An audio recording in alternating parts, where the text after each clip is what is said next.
கிறிஸ்துவுக்கு அன்பான கர்த்தருடைய பிள்ளைகளே, இன்றைய வேத வசனமும் ஜெபமும் எசாயா 25 அதிகாரம் 8 வசனம்.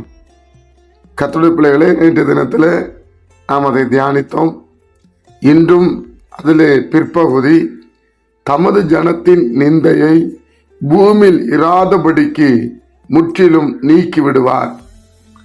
கர்த்தருடைய பிள்ளைகளே, தமது ஜனத்தின் நிந்தையை, எந்த ஒரு ஜனம் ஆண்டவராய் இயேசு கிறிஸ்து தான் என் தெய்வம், அவர்தான் என் இரட்சகர், நான் அவருடைய ஜனம் என்று சொல்லி விசுவாசிக்கிறார்களோ அவர்களுக்கு அவர்களுடைய வாழ்க்கையில இருக்கிற நிந்தையை பூமியில் இராதபடிக்கு முற்றிலும் நீக்கி விடுவாராம். என் அன்பு கர்த்தருடைய பிள்ளைகளே, ஏதோ ஒரு நிந்தையில நீங்க வாழ்ந்து கொண்டிருக்கலாம். குழந்தை இல்லை, ஒரு நிந்தை. திருமணம் ஆகல, ஒரு நிந்தை. வியாதி, ஒரு நிந்தை. கடன் பிரச்சனை, ஒரு நிந்தை. இப்படி ஏதோ ஒரு நிந்தையில நீங்க வாழ்ந்து கொண்டிருக்கலாம்.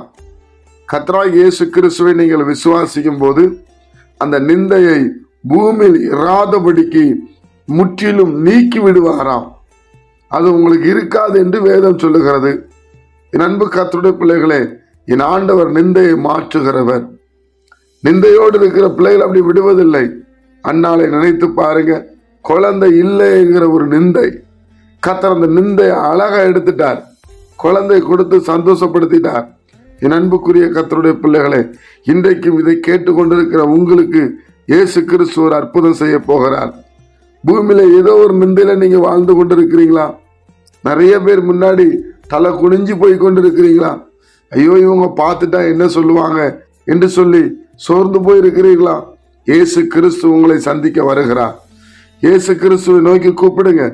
தமது ஜனத்தின் நிந்தையை பூமியில் இராதபடிக்கு என்று சொல்லப்பட்டிருக்கிறது.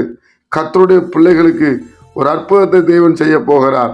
உங்க நிந்தையை பூமியில் இராதபடிக்கு முற்றிலும் நீக்கிவிட போகிறார். என் அன்பு கர்த்தருடைய பிள்ளைகளே, கர்த்தரே இதை சொன்னார். நல்ல கவனிங்க, கர்த்தரே இதை சொன்னார், நிச்சயமாக செய்வார். ஜெபிப்போமா?